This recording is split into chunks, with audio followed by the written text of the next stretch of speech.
Hi, this is Greg for Wood for God with my shop foreman that's complaining. Anyways, this is a follow-up video of my previous one, the 18BX review. And there are some interesting things that my sales rep had taught me, and he was actually kind enough to come over to my shop and help fine-tune this bandsaw back up. The new table, when it's shipped to you, the trunnions won't be on it. So it's gonna be left up to you to do this. And to get them exactly perfect, so the table bevels back and forth without getting hung up, that's gonna be an issue. So what my sales rep taught me was, what you do is you take this part here, and I'll show you under the bandsaw, but it's probably clear if I can show you right here in the owner's manual. This is what the table is going to sit on. And then your trunnions are going to go on top of this. They're going to be attached to that later on. So what he's basically suggested, and what he did do, is he took this entire assembly right here, which is what I just showed you in the owner's manual, but this is the assembly right here. So here's a good view of it. So he takes this entire assembly, and he takes it right off the saw. So that comes right off the saw. And what he does is he attaches the trunnions to this and to the table. So now you're doing everything upside down onto your assembly table. You put everything on there together as a unit. Test it out back and forth to make sure that there's no hang-ups. Because if you try to do it the other way and there's a hang-up, you're going to constantly be trying to load and unload the table. Believe me, it's a pain in the neck. So do it this way, and you'll be glad you did. It's a lot less effort. Now, if there's something that you should know as well is when you're. Let me just grab a square.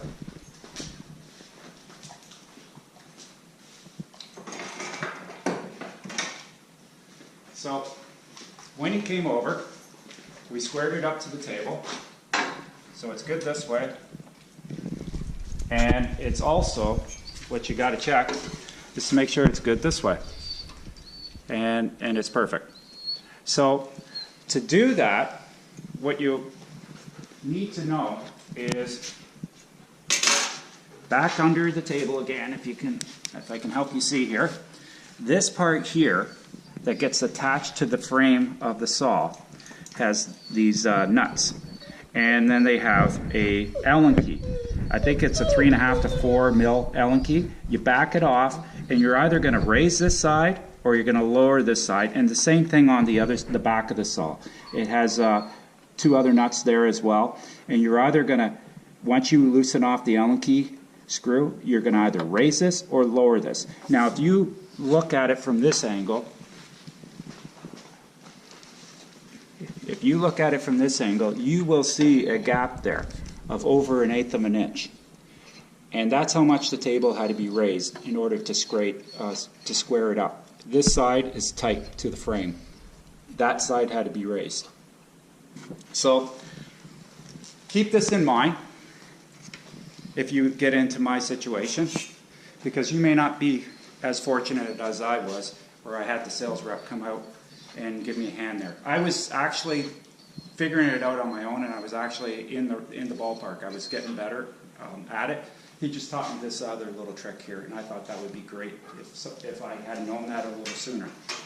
Now, the other thing that I think you guys should know is, I know in the videos that they have online, they tell you to get the ceramic blocks close to the blade and leave a little bit of a gap. His recommendation, he doesn't like doing it that way. What he likes to do is, there's my blade right there. I'm going to show you how I put the guide blocks in relation to the blade. So I'm going to first tighten the blade up. And then what I'm going to do is open this. I'm going to turn the wheel just slightly, like this, and then I'm just going to squeeze this, not tight, just squeeze it until it touches. Pull my hand back out, tighten the ceramic blocks. And now it's aligned perfectly. So another little trick that I'd like to pass on to you. The other thing that he was also suggesting is always check your blade. So let's find how you check your blade. So spin this around, spin it until you find the weld.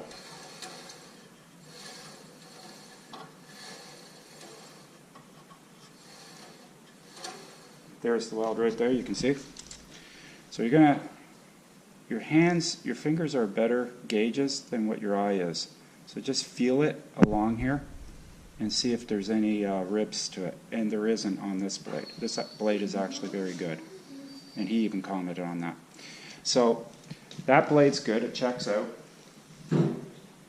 And in my earlier video, I was asking, does anybody know what this is? And it's a measuring guide right here. And what that does is you back off these screws, it slides back and forth in this track here, and it works in relation from the blade to your stop gauge. That's all it's for. I was all over myself trying to figure that out, and my sales rep finally pointed that out to me. He didn't know at first either, so he did some research, he found out that information. So again, I'm passing that on to you guys.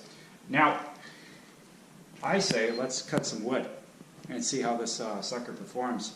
This is going to be my first time since the new table arrived, and I'm actually pretty excited about it. Everything, the fit and finish on this saw, everything checks out great. I'm actually pumped up for this. So let's give it a wheel. And I got a log here, still a wet log. And I got some nice thick ash.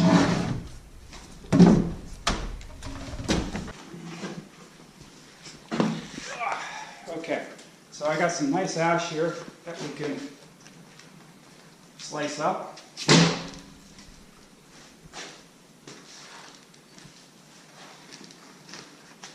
And see how this performs. I'm just going to lower it now.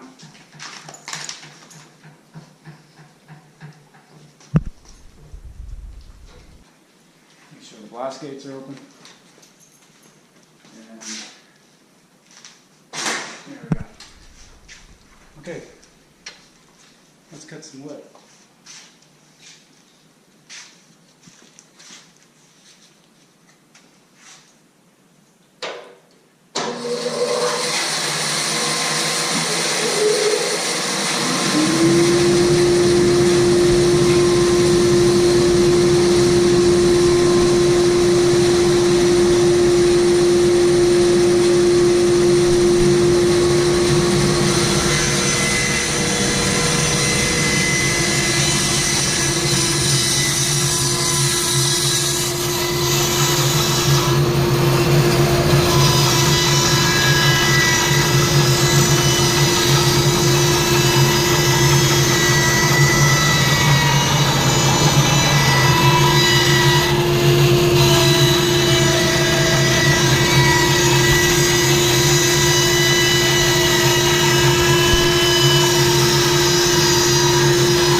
So there you have it.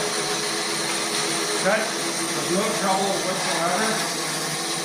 Appears to be cutting straight. I was cutting roughly anywhere between 6.5 to 6 3/4 inch solid ash. Still fairly green, this tree, like it's still, you still feel a little bit of the moisture in it. Other than that, I'm loving the way it's performing. I just wanted to show you one other thing. The amount of sawdust that's left here. This is what I've got after ripping about a 4.5 foot to 4 foot to 4.5 foot log. And this is all I got left for sawdust. And if I take this down and open the door up, we'll have a look and I'll show you inside. That's it. These two ports working in conjunction I'm impressed with that. Like, I'm very happy with that and the results. I was excited to see when I got the saw that the other port wasn't sitting over here, it was in fact sitting over there, because I had a feeling this would do a better job that way. And sure enough, like, there is very little sawdust, like very little cleaning I have to do, and very little sawdust going up into the operator's face. So I'm happy now. It was a pain going through all this, but I'm actually happy. Thanks for watching.